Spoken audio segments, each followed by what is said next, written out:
Bienvenue à tous et bienvenue à toute ma team OM. Vous êtes sur Le Travail de l'Ombre et sur le site unolympique.com. Pour cette nouvelle vidéo, on va aborder le mercato et se poser la question Valère Germain à l'OM, pour ou contre?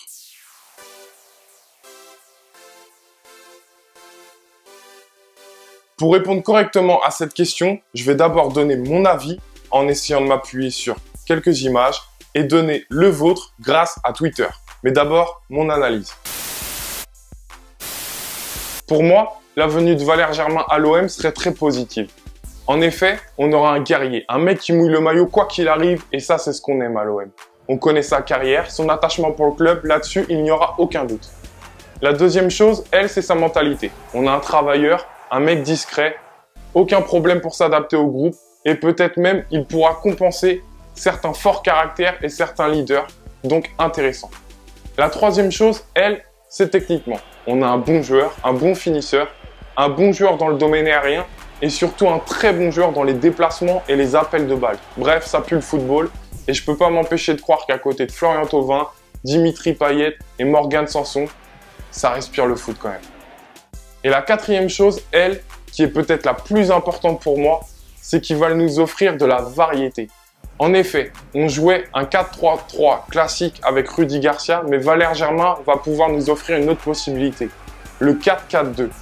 Germain est très fort autour d'un attaquant, à tourner autour, à mettre en valeur ses coéquipiers, et ça c'est intéressant.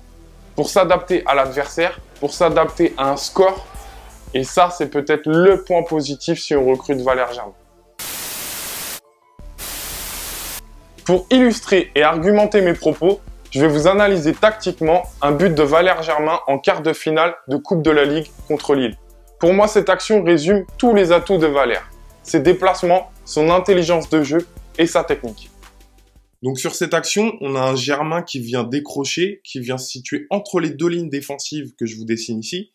Donc de par son déplacement, il va attirer son défenseur central, ce qui en conséquence va libérer un espace hyper intéressant dans le dos de la défense. Donc là, on voit vraiment le travail de Germain, le travail sans ballon et le travail fait pour ses partenaires. En plus, on peut voir le regard là de Valère, ce que j'aime bien, ce qui montre vraiment que tout ce que je vous explique là, c'est vraiment volontaire de sa part. Voilà, donc étant hors de l'écran, je vous dessine les appels qui avaient été faits dans le dos de la défense.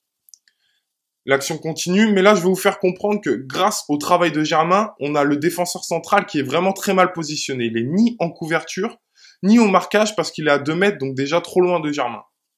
Germain finit par recevoir le ballon et là finalement il a très peu de possibilités parce que ses partenaires eux sont dans le replacement suite aux appels faits en profondeur.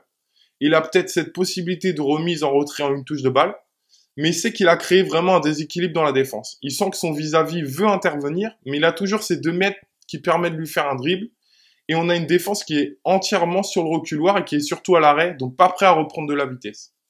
Lui choisit l'option individuelle avec un grand pont, qui est vraiment pour moi le geste parfait parce que il permet de prendre l'espace et la vitesse. Et une nouvelle fois, dès la sortie du dribble, il lève la tête, il regarde le but et le positionnement du gardien. Et avec cette frappe au premier poteau, sèche en pleine lucarne, il finit parfaitement l'action. Je vous laisse admirer le but sous un autre angle. Voilà, donc après avoir donné mon avis, mes arguments, on va passer aux vôtres. En effet, il y a quelques jours sur Twitter, j'ai lancé un sondage vous demandant Valère Germain à l'OM, pour ou contre, et vous avez été 1176 votants. Je vous en remercie, et voici les résultats. Vous êtes à 94,6% pour la venue de Valère Germain. Donc je pense qu'on est du même avis, et je vous ai demandé également en commentaire d'argumenter, en voici quelques-uns. Donc on commence avec ce premier tweet de Sudam qui nous dit que c'est pas un joueur bling bling mais c'est un joueur de ballon, un joueur collectif, buteur vif et combatif, 200% OM compatible. On a également Vincenzo qui nous dit que c'est un joueur d'équipe intelligent dans les déplacements, dans la force de l'âge, expérience Ligue des Champions, peu onéreux, que des avantages. Donc jusque là je suis plutôt d'accord avec vos tweets, notamment sur l'intelligence de déplacement que j'espère vous avoir trouvé avec la partie tactique de la vidéo. On enchaîne avec Ben qui nous dit que c'est un joueur intéressant, aux caractéristiques atypiques, un pagiste petit gabarit, intelligent, décisif et marseillais. Donc effectivement, cette comparaison avec Mika Pagis est revenue assez souvent dans les commentaires. C'est quelque chose que j'avais pas du tout pensé, mais que je trouve plutôt vrai. Donc j'ai voulu vous la partager. On a Ben aussi qui revient avec les points négatifs, qui nous dit qu'il est dépendant de l'équipe, il manque d'une qualité majeure, il n'a pas la gueule d'un leader, donc pas star. Pour la gueule du leader et pas star, là je suis forcément d'accord. Maintenant, je ne pense pas que dans un effectif, on a besoin que de leaders. Au contraire, ce genre de caractère et ce genre de joueur est important. On a Mia ensuite qui nous dit « Oui, mais saison dernière, on avait la brune et c'était le max de ce qu'on pouvait espérer. Ça colle pas avec le OM Champions Project. Zubizarreta en directeur sportif, c'est pas pour avoir le même réseau. J'arrive à comprendre ceux qui sont contre. » Ensuite, on a Projet from Grenoble qui nous dit « Parce que sinon, c'est Rabillard en pointe. » Donc voilà, ça m'a fait sourire. J'en dirai pas plus. Ensuite, en point négatif, puisque oui, il y en a eu quelques-uns. Donc c'est important pour moi de vous montrer vraiment le panel des commentaires. On a Bowser qui nous dit à 93%, il rigole, il dit sérieux, on va jouer à fond la Coupe de la Ligue ou l'Europa League. Et enfin, on finit avec un dernier tweet de mademoiselle Najet Rami. Donc je pense que certains d'entre vous savent de qui il s'agit, qui nous dit pour évidemment, la raison est simple, la saison dernière, on se demandait tous pourquoi il était à Monaco et pas chez nous.